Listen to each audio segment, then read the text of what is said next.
Hi, Gareth. How you doing, buddy? I'm very well, thank you. How are you? Hi, I'm doing good. So, how was Battlezone 5? Battlezone 5 was a amazing showcase. So much going on, so many different styles, so much talent in one room. We saw guys from Slovakia, guys from Germany, guys from all over the US coming in, as well as some last minute British talents coming in to fill in. And I was blown away by the sheer amount of skill and brutality, to be honest, being showcased. Let's run through the predictions, shall we? I mean, we had some predictions who would win. Yeah, we had some, like, we always had high expectations for the Renzo Gracie team. Such a great trophy case, shall we say? Yeah, a lot of accolades. Yeah. Highly accomplished. And, I mean, Damon Ramos has a great reputation in himself, let alone alongside the rest of his team. So, obviously, we had Renzo Gracie, an amazing team that we thought would come right at the tip top of the league. Alongside, actually, 10th Planet, another fantastic team, really strong team led by Dr. Amir Alam. And we had very high expectations for them. Like, lower levels, I'd say Tatra Squad, no one was expecting them to do as good as they did, right? They were a real dark horse. Oh my God, very dark horse. And they stormed through, got the bye in the first round, and then just kept on hitting hard. Going hard. Nothing was going to stop them. No, they got that momentum going and literally pushed through all the matches and got through all the rounds. Very underestimated team, you know. Oh, totally, Tatra definitely. Squad, I mean, you've got the B team, who are obviously another team, massive accolades, huge reputation. They're up against Renzo Gracie, and there's a bit of expectation, I think. Yeah. But they just stormed. I think they stormed it. Yeah, definitely. Especially with such young talents like Corbin Laporte. And I think Corbin's only 20 years old. What a performance by Corbin. Amazing. Literally didn't lose a single round. Submitted, I think, he submitted Damon. Yeah.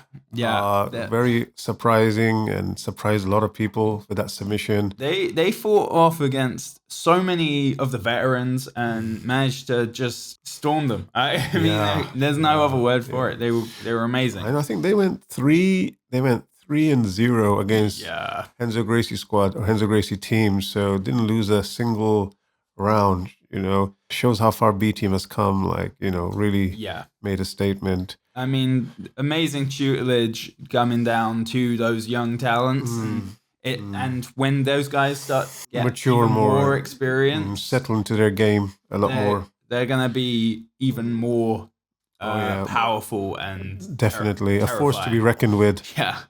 So, which team did you have? I think we had a chat before the show. You had Renzo Gracie going in because of my previous experience with watching Samuel Karras, and obviously he's Shark Tank champion. He won that competition back in October, two shows ago, and so now I had high expectations for him and his team, but I didn't have any idea that they would actually storm it like they did. Yeah. No one, like I said, expected them to do as good as they did. Yeah. But there's always a bit of home field advantage in these things, you know, because Samuel's been on like 6 shows. Richard, Husenica, the other guy that submitted a lot of people on. Who was that? Who was another really? I mean, we also have to give huge shout out to the underdogs. Like they performed immeasurably well, especially considering circumstances. They fought the previous day, then they came in, they fought with injuries, but they continued to drive forward. It was amazing. Yeah, I mean, the first round, they lost one teammate, and then, you know, it was only literally, I think, it was 2 against 3 all the way. Yeah. But, and they fought through, which is really, really good to see, you know. Yeah. Just baffles me. Like, nobody expected Tatra Squad to do so well, but it just shows how far European Jiu-Jitsu has come now, you know. True. Some really high-level black belts and competitors here in Europe. I mean, no one would really think of Slovakia, where Tatra squad was predominantly from, as a hotbed of jiu-jitsu. But No. it kind of shows how quickly things change and, the tide turns in this game, So, yeah, big props to them, I guess, for winning. Honestly, yeah. Like, I think especially considering their team, like their team comp makeup, it was so different, so wildly shifting between Samuel Karras, who was a real wrestler in terms of his tactics. Then you've got Richard Heseneca, who was more of a guard player. Yeah, and then you've got Mikhail Novak, who, as my commentary partner Sam was saying, he's like Houdini. He just manages to wriggle out of any submission. Even the really major ones, like rear naked chokes, he was able to get out of. I feel like there might have been. I know there was a Goga platter from one of them. Yeah, I have a feeling he may have been in one as well. Yeah, definitely. I mean, I say they deserve to win, but like, you can see why they won. Yeah, they had just so much skill. Very balanced. They had a wrestler in Samuel who was, good with his takedowns and top game. You had the guard player and the strategist, Richard, who was really good off his back, and huge kid, about 6'4", 6'5", giant kid. Standing on the mats next to them, it really does make you go, I'm small. Yeah, I mean, did you have a favorite match by any chance? Did any match stuck out? I mean, there were so many matches. There were so many matches and so many different styles going on. I have maybe not so much specific matches, but I do have specific moments. Like, I've got to give credit, massive one, to Tyler Jackson, 17 years old, 17-year-old, who came in last minute. But like, his match against Marcel Said of the Underdogs was amazing. Very back and forth. It was a real back and forth, a real hard-hitting match. Obviously, Marcel injured at the time.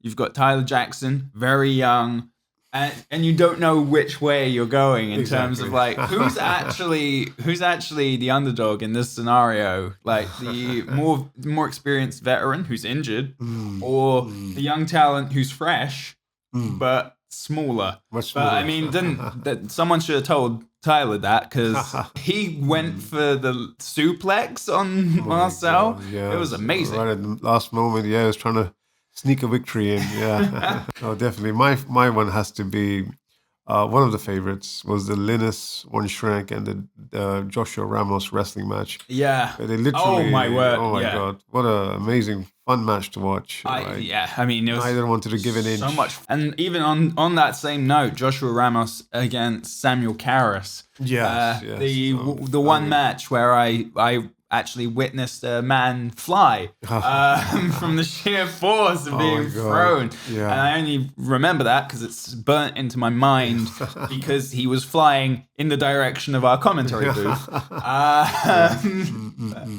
No, that was a really good strategic match, back and forth.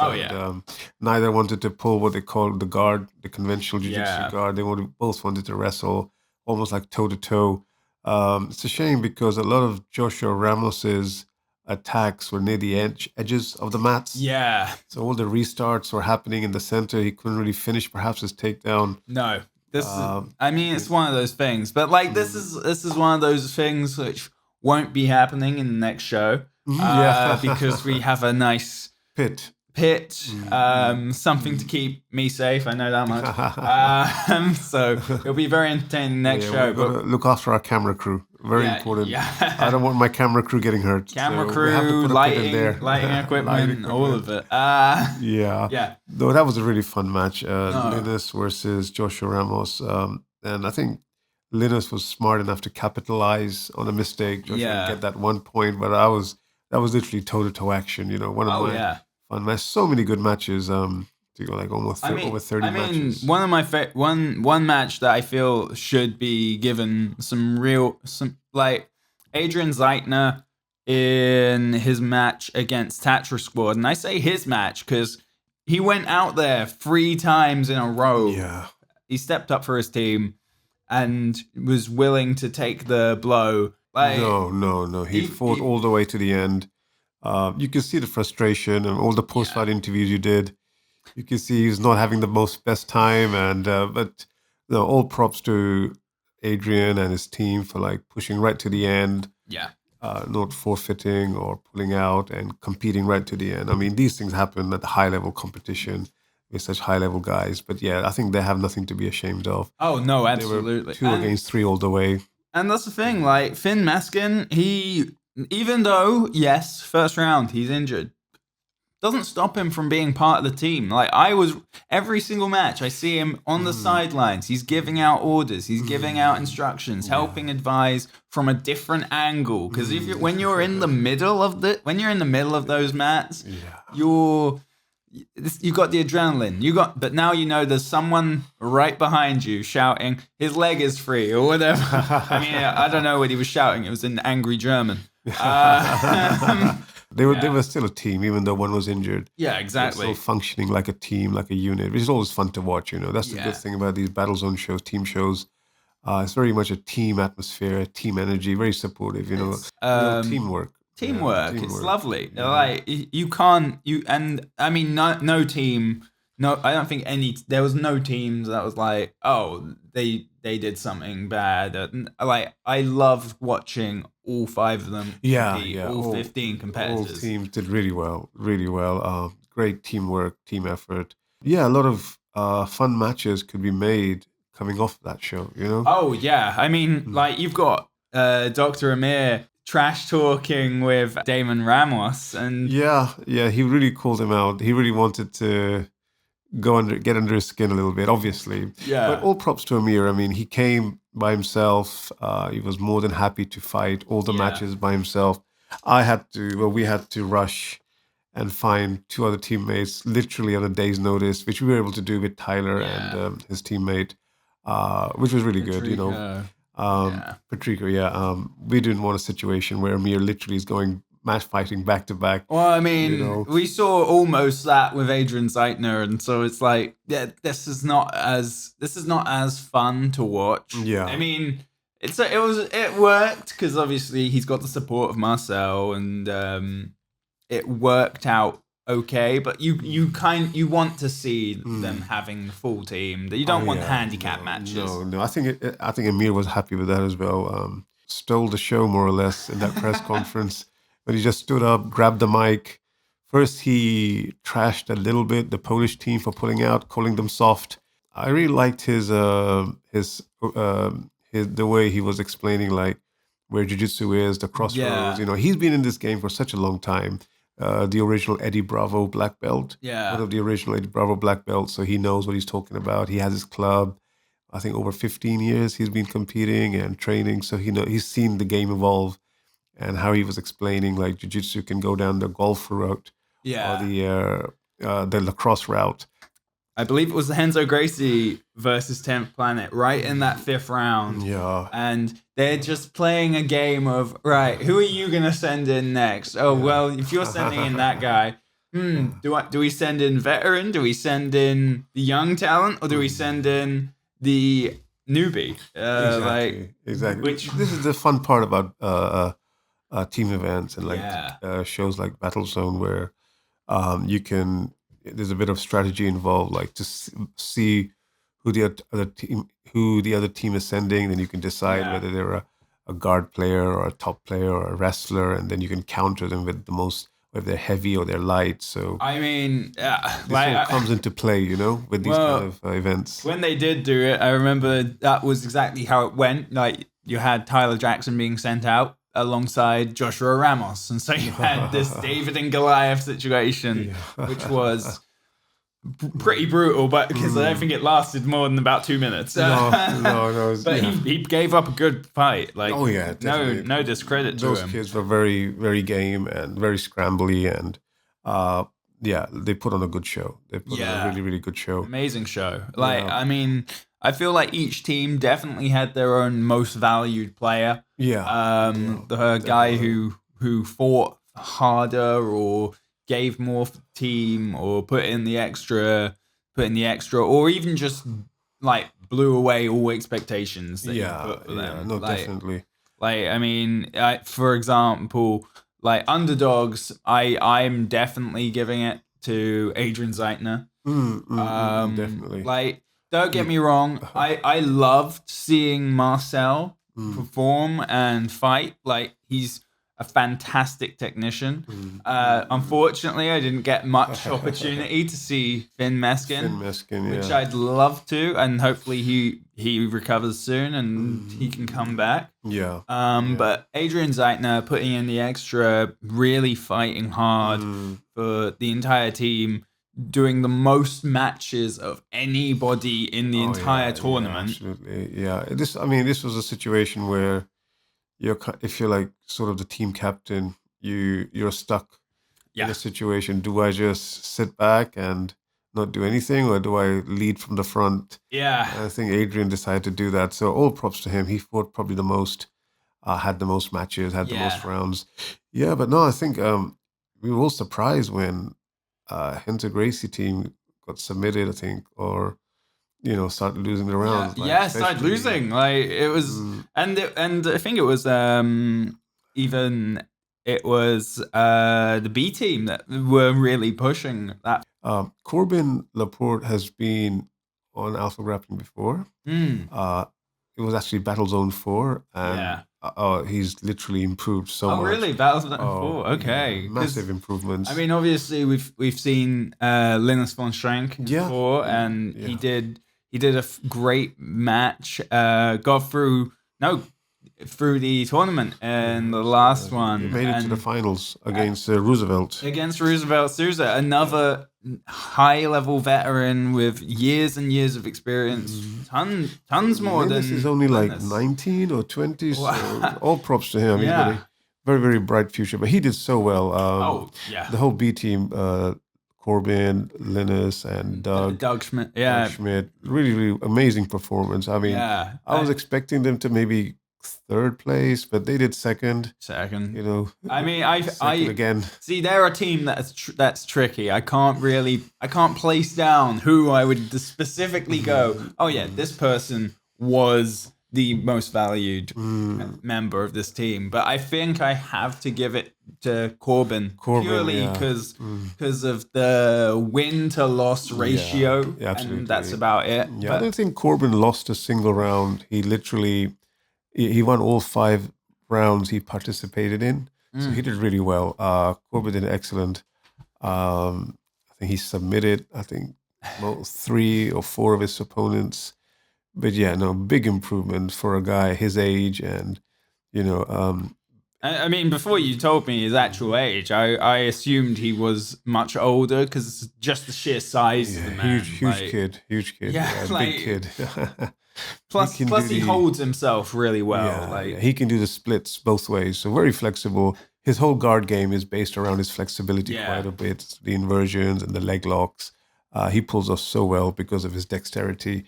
And it'll be really good to see him back on Alpha Grappling and definitely see his evolution on the Alpha Grappling stage. It'll be good to see, Yeah. Throwing it back to the Renzo Gracie team, who did really well. Like, who were the favorites most probably? They were the favorites. Like, a lot of people were telling me, like when I spoke to Amir a few days before the show, he said, "So you've got Renzo Gracie as your main team." Yeah, I think by the looks of it, especially when we found out the Polish team had pulled out.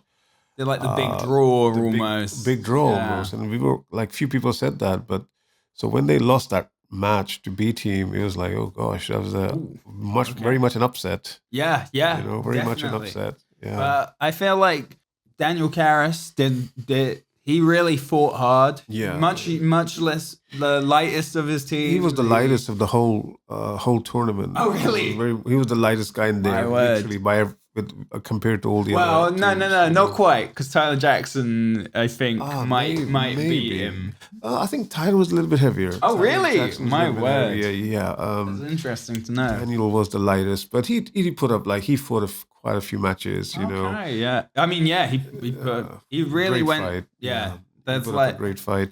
But with these open weight tournaments, there's always going to be, size always becomes a factor. And when you have size, skill, and technique combined, it becomes difficult to counter that. Which I mean, that's like credit to Alpha Grappling now as it introduces its new weight class system. So going forward, you'll be able to, for example, Battle Zone sense. We'll still have the open weight potentially. Yeah. So you can have talents like the Ramos brothers going up again alongside Daniel Karras, and then it will make it more interesting because who are you sending in? Exactly. Weight classes obviously exist for a reason, for these to be a bit more of a level playing field. But these open weight tournaments like Battle Zone and Bahada Cup, they always have the what if factor.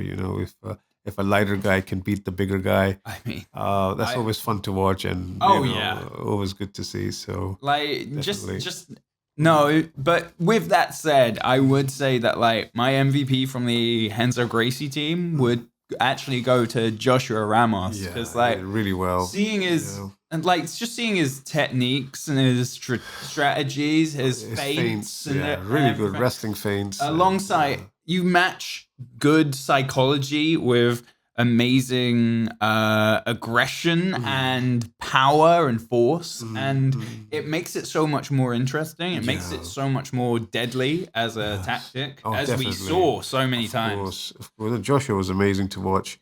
Could see he was he had very much a wrestling game plan. Yeah. There was one match though, Gareth, you probably saw it. It was Damon Ramos versus Samuel Karras. Yes. Where Damon immediately pulled guard, and Samuel very cleverly, I think he maybe cupped the back of his leg or his ankle and got awarded that 1 point, which was a deciding point in that match. But that was a very, very technical match. That was a heavy duty match as well. Like I remember, that's the match where Samuel Karras actually drew blood across the face. But like when I got to the mats, like they both looked significantly worse for wear. Such an intense one. Very intense match. I mean, 7 minutes. 7 minutes of hell for each of them. Yeah. Which, but it was great to see. They gave it everything they've got. In fact, that I would almost dare I say. I mean, I don't know who I'd pick for my MVP out of the Tatra squad because once again they were all so different. So different. Similar to the B team, like you've got so many different contrasting styles. But I feel like I probably have to give it. I probably have to give it to Ricard actually. I think he tried. Like I want to see him in another show. I want to see him again because I feel like I didn't see enough, but he was winning. I don't think he lost a round and submitted. Well, he submitted. Going back to that match though with Samuel and Damon, I mean, it showed like a big guy because Damon was playing off his back, using his guard a lot. So it was really fun to watch how he kind of neutralized Samuel's wrestling really, really well and had him in a foot lock, an ankle lock. At one point, right at the first 40 seconds of the match.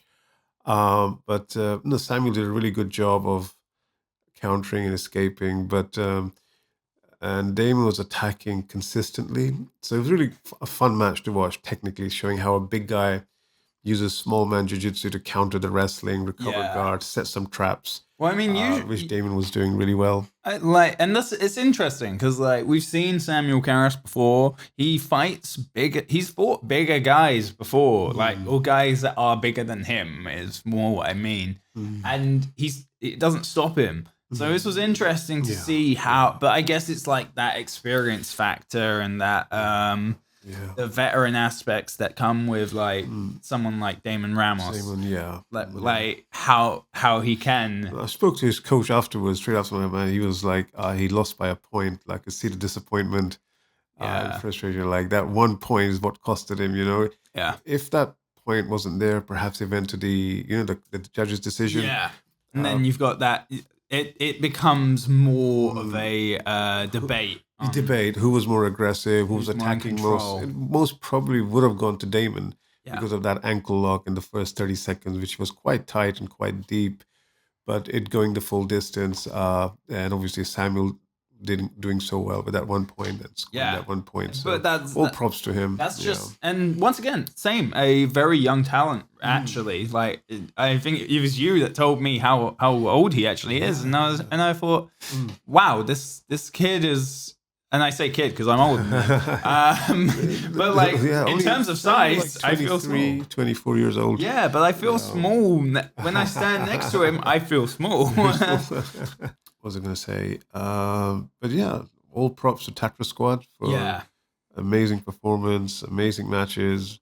Probably the dark horse, officially the dark horse, and literally winning the whole thing. I mean, they came. Were they the last team to be announced? I think they were. Yeah, they had Samuel and Richard were in like from the beginning, very keen, and they were having trouble finding the third. And literally, I think on a Wednesday or a Thursday, because we have a third now, Mikhail Novak, he's our third guy. So, okay, that's good. So we have a team now from that part of Europe. So that was a good thing. Yeah. And we have to give special credit to Novak with his amazing rash guard outfit. Very unique outfit. Yeah, but it stands out, and it makes me want to see him again for that. No, he's that, if not just for his actual ability. Of course, definitely. Yeah, like it helps me keeps a fresh memory, which is nice. And it's hard to forget that rash guard. No, very exactly. hard. But like Tatra Squad coming in first, but obviously it's a shame for 10th Planet because they're such a highly acclaimed team. Yeah, and they end up coming at the bottom of the leaderboard. Yeah. But like a lot of circumstances. Sometimes when you're dealing with like team logistics. Yeah. Certain things are out of your control, like flights and hurricanes and delays. And the two team members, Kyle Chambers and Alex Grandy, just couldn't make it. Couldn't make it in time. So many interchanges and connecting flights. It was too much of a hassle. They decided to go back, but it was a real pleasure though for Amir to like put up a fight and I mean do the best he could. Like I feel there might have been like he put in a lot of effort and he talked it up so nicely. It was a shame that when we got in and then he jumps in straight away, faces off against the B team actually, and like obviously B team they didn't come to just play around. They were ready for a fight. They wanted to break that B team hex of like not being second. They wanted to have that first, and they came close. It was so close.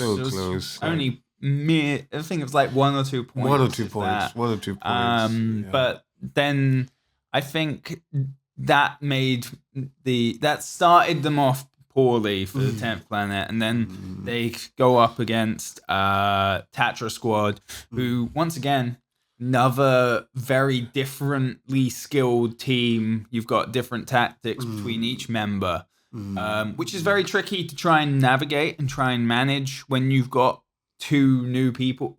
If you're the team captain, as it were, you're trying to manage your team. Yeah. Who do I put up against this guy? Who do I put up against this? So, but like once they had the bye in the third round, I feel like then they came in with a lot. They had more time. They'd gotten a sense of what their whole team is doing, what every other team is doing, and they can try and fight. And they really did fight hard in the 4th and 5th rounds. They did. I think at one point it was they knew this is like winning. This is a foregone conclusion, but let's at least put up a match, put up a fight. Especially when Renzo Gracie team did fight B team, and we saw that match between Damon and Amir. Oh my word! I mean, it was a really fun match. It was really fun and really heavy, actually. Yeah, they both knew like we're not gonna win this. This is pretty much belongs to Tatra Squad at that point. Yeah, but they still stepped onto the mats, and seeing Damon versus Amir, which is like a lot of people want to see that match. So that was a really fun match. It would be easy to go, we don't want to, we can't win, so we may as well just go home. But like when you've got a team like the Underdogs going, well, we're missing a guy now. One of our guys is injured. You sort of can't really go, oh, well, we don't think we'll win. Yeah, you just carry on. And realistically, no one wants to come last. And until the very end, there's still that chance that you can break that. At least get a position like again a good position, but like, and none of them stopped, none of them quit. I mean, like my MVP for the 10th Planet team with that, I would love to say it was Dr. Amir, but like the performance being shown by Tyler Jackson and the just like in terms of like weight discrepancy and in terms of like when you add in all the other factors like, oh, he's this much younger than everyone else. Oh, he's this much smaller than everyone else. Oh, he's this, he's that. Without a doubt. I've got to give it to him. And no discredit to Patrico Ngaya, because like he was one of my favorite moments from the entire show is in his match against Corbin Laporte, and there is a moment where they're right at the stairs, where they're on the mats just about, but they're right on the edge, like borderline.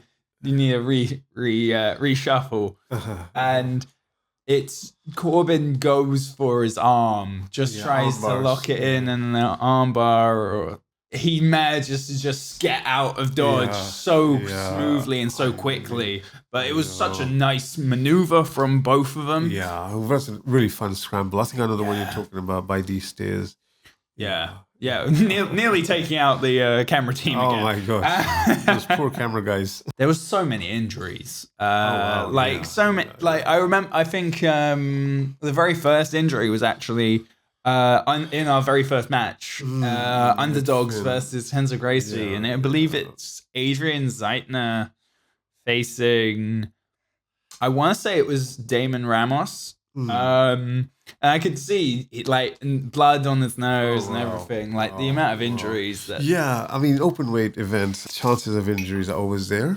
You will expect like people to get some injuries. Yeah, I mean the guys. Risk. But that's how hungry all these fighters are. How much they really want to. They're willing to put their bodies on the line. They're all the blood, sweat, and everything else. They didn't want to stop. They just carried on. I think we had 2 or 3 knee pops, a couple of bloody noses, but couple ankles, maybe 1 or 2 ankles.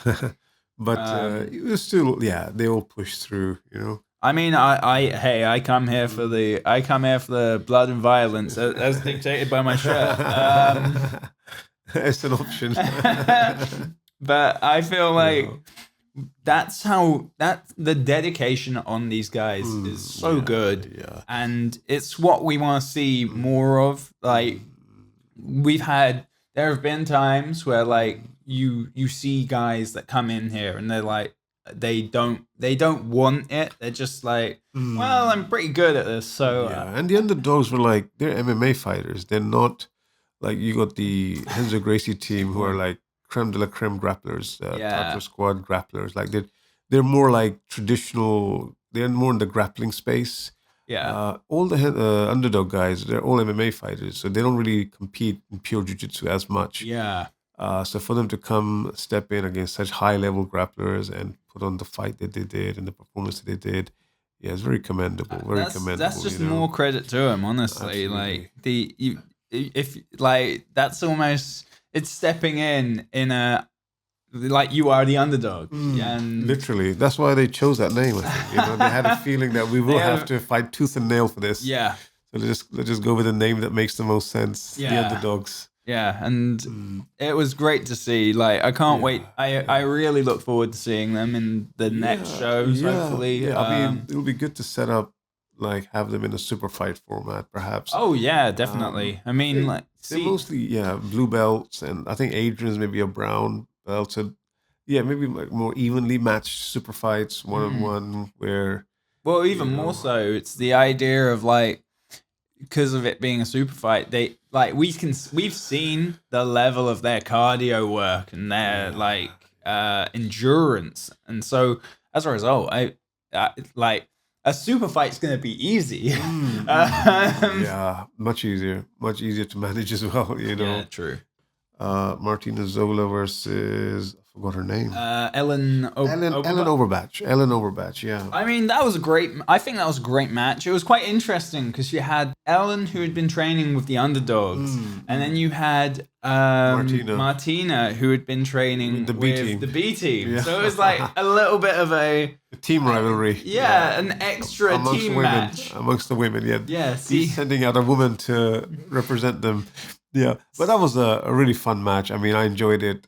Very technical, but really technical. I mean, it's one of those things where like you have two completely different body types and different skill variations going up against each other. Like I was really impressed by Ellen. Yeah. She did really well. She had great control, and it was really hard for Martina. Like, I think Ellen came in with a very good strategy, very good wrestling. Definitely. Really, upper body wrestling was really good. She took down. I think that match was pretty much won on takedowns and scoring the points on those takedowns, and pinning Martina really well. I mean, Martina's been around for a while and has competed so much, but the skill gap was so obvious. There was a huge skill gap between, in my opinion anyway, between Ellen and Martina, with Ellen literally dictating the pace, winning the wrestling battle, and on the ground controlling and pinning Martina really well. And I mean, credit to Martina, because like when you get through the first round of 3 and you're sort of, okay, this has not been going well. I need to change this up somehow. And then, like, you go back out there. And they both went up to the full 7 minutes. Yeah. But, like, it would be easy, I think, to at some point go, okay, none of this is working. I need something. And she doesn't quit. She's got that hard dedication and that thickness. Martina's probably been in, like, hundreds of jiu-jitsu matches by now. She's a black belt, out of 10th planet. Always game, always likes a challenge, likes to compete, which are all very commendable. But yeah, the skill gap was a bit obvious, with Ellen just literally dictating the pace and imposing her game. It'll be good to see Ellen in super fights as well. Definitely, in future shows. I think because it'll be. I'd love to see how she performs against some of our other talents. Possibly even like one of our commentary team. But it'll be interesting to see what our future super fights will be. There's so many good matches. It'll be good to see Ellen tested perhaps a bit more in other matches. Luta Livre 5, which is going to be very interesting. So we're rolling out the pit again. Rolling out the pit. It's going to be... We're going to have combat jiu-jitsu. Yes. So a mixture of super fights, combat jiu-jitsu matches. I think that's the pit is probably the best structure for combat jiu-jitsu matches. It's what we're realizing, and it'll be fun to do that. Like, fun to have some well-matched combat jiu-jitsu matches take place. So yeah, like I remember back to the previous show, and we had. You were there for. I was there for Luta Livre 4, and seeing. I want to say it was Alex Ayanu. Yeah. Like when he was fighting his opponent, it was heavy, and you could tell you needed to put him in a pit because. I didn't want to see what happens if they aren't. No, definitely. Yeah. And it's but like, especially now, a year later, we're seeing more and more talent come in to Alpha Grappling, and like people that are like far more adept in the MMA world alongside the Brazilian Jiu-Jitsu grappling world. And so I'm sort of like, okay, this is going to be interesting. Like, just even today, we've been talking about the underdogs and their MMA background. It'll be interesting to see what they do when they come into this. What they do. A lot of MMA guys very keen on participating in the pit structure, and obviously they have the MMA background, so combat jiu-jitsu is not too far. Obviously, it's like that. It's that nice little that bridge between the gap. You can say that, and they want to test themselves in that environment. So it'd be good to have some nice MMA guys take part and see how they fare in a combat jiu-jitsu environment. Yeah. So that'll be a good thing, like fun thing to see how that kind of unfolds. And obviously we're going to have some good super fights as well. Some more traditional, best of 3 super fights. I'll be very interested to see which talent are brought in, which ones are brought back. Maybe some returning faces that we're very familiar with. Definitely. A lot of the guys from that Battle Zone show, they're very keen on returning and competing more in a super fight setup rather than a team or an open weight team setup. This is the thing. It's like you get a nice experience and you can fight freely in your own style, whatever you're accustomed to, especially with the point system. It's quite simple. It is. And compared with other.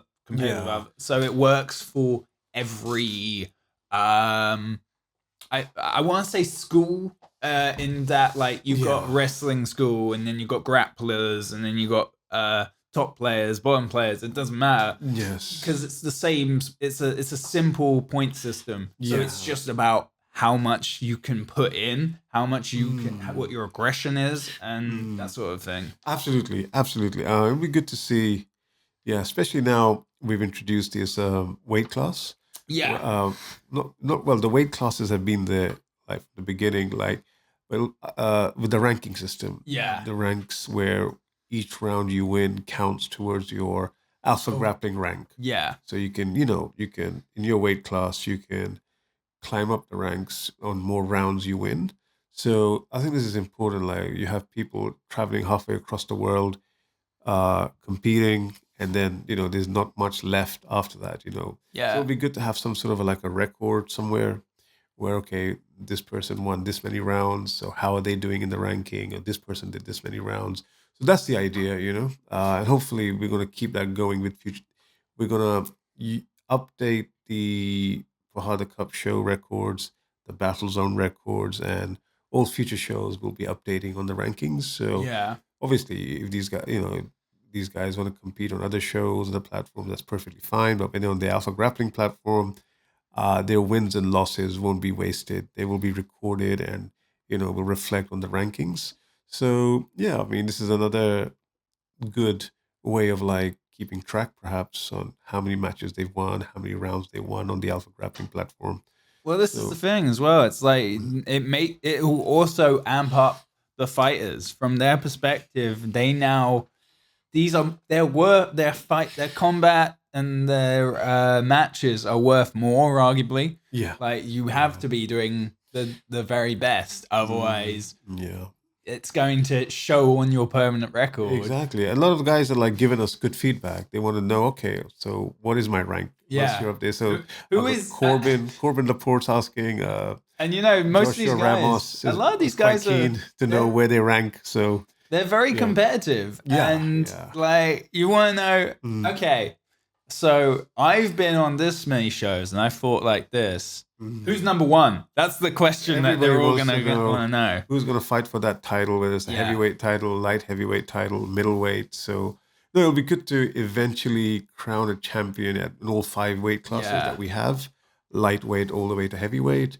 And a lot of the previous grapplers we've had on the show back in 23 and back in 22, they also are showing interest in returning. And obviously, in any sport, you do have a time frame, So everybody would like to make the most of this, the time they have in this sport. Yeah, you can't grapple at the highest level indefinitely. You have to draw the line somewhere. So. At some point, your knees just start to become dust. Absolutely. As we saw in Battle Zone, how many knees popped? So. Same as the previous show, actually. That's what comes with such high level talent. They're the aggression and the ability. they know which way a leg bends and which way it doesn't. Absolutely. So yeah, no, it'll be really good to like have something to like, kind of keep track of things, like who's winning what and who's where. And it will be a fun thing to talk about in post-fight interviews and definitely, and like just like on our desk, it will be okay. So this person is ranked number 2. This person is ranked number 5. Exactly. Well, I know which one I would, but I would go. This person's obviously going to win, but I mean, we've even just from this show, this previous show. Upsets happen all the time. You can't be riding on your coattails, your own coattails permanently. You need we don't know who, like... You need to bring it. I'm pretty sure Amir was affected somewhat with the lack of his original teammates. Yeah. Definitely. I mean, when I spoke to him on the Friday day for the show, we had a chat, and he told me Kyle Chambers and Alex Grenier are like his nephews. Oh, right. So they have obviously same club, same team, same coach. Obviously, there's a brotherhood, there's a bond formed. Yeah. So I could tell, like, when them two couldn't make it, that did perhaps affect Amir on some level. Like my friends or my younger friends or my teammates are not there. So yeah, my immediate guys are not there. I haven't. I've got to carry. I've got to carry this. Essentially, I'm representing 10th Planet, Eddie Bravo, their coach. So there was a lot on his shoulders. I could feel that. And unfortunately, when that first match against B Team, Linus didn't go so well. I could see a little bit of a disappointment. But it'll be really good to have Amir back. Very, very smart guy. We did a whole vlog on him where we sat down, we spoke with him, like almost like a deep dive into his mind and picked his brain a lot. Amazing guy, amazing ideas, amazing thoughts. He talks a lot about how the evolution of 10th Planet took place from like a club that was basically mocked and joked upon to becoming like a front runner in most of jiu-jitsu competitions. Yeah, definitely. So he's definitely a great guy. And that's all available on Alpha TV and that will be published on our YouTube channel and on Alpha TV. We just post our vlogs for viewership, for entertainment. So that's what we're doing with Amir. We did the same. We have a vlog for Renzo Gracie team as well. The time they spent in London, we recorded one on them as well. So these will be published. It's good to always, go deeper, learn a bit more about these athletes. Very unknown, but such phenomenal athletes, phenomenal personalities and characters. So always fun to go a bit deeper, learn a bit more about them, and know who they are, understand their journey and their progression to sport and what attracted them to jiu-jitsu and high-level grappling. Because a lot of people didn't even know Renzo Gracie as much, or that such high-level talent exists in that part of Vegas, Reno. So it was really fun to do, and it was really good to learn and spend time with them. Yeah, and it'll be it's interesting. Like I think it's interesting. Like you've done. This isn't the first time you've done these kind of vlogs. Like, they've like even on the previous show, like the deep dives into like Linus. We did one on Linus and Roosevelt. That was a lot of fun. Yeah. But like you also get a sense of this is how this person.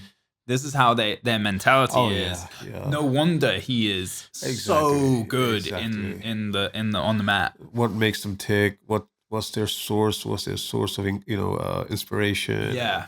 What makes them push them so hard to the highest level in this sport? So this is such a great way to learn about them through these vlogs and I mean, chatting with them, spending time with them before the show. It'll be good for all the fighters to actually do the deep dive as well, because then you can try and work out how will they think. Yeah. Okay, I'm gonna lay a trap. No, I mean, we try to do it with all of them. Like some participate, some don't. Sometimes logistically we can't make it work. Like, but if they're available, we'll definitely have a vlog ready for them. Just to learn more about them. And thank you, Gareth, once again for doing this with me. I'm sure we'll do more of these with the next upcoming shows. I can't wait to see what happens next with Alpha Grappling and what happens on the next show, which will be when? We're looking at October. October. Yeah, hopefully in October. Flights are a bit cheaper that time of the year, so flying over guys from the States and Brazil and other parts of the world is a bit more controllable and cost effective. So that's the plan. Mid to end of October, we're looking at. We're going to revamp the pit, improve upon the pit, make it much better than it was in October, and it'll be good to see how certain grapplers, how they factor in the pit into their strategy and their game plan, and if they use it and how they use it. How they use it, if they can run off, if they can use it as a springboard, if they can use it as something to push off against, or if they can use it as a corner to like pin them and not let them escape, right? No, it'll be very interesting. I'm looking forward to seeing how it all continues to move forward and where it goes. Definitely. Sounds good.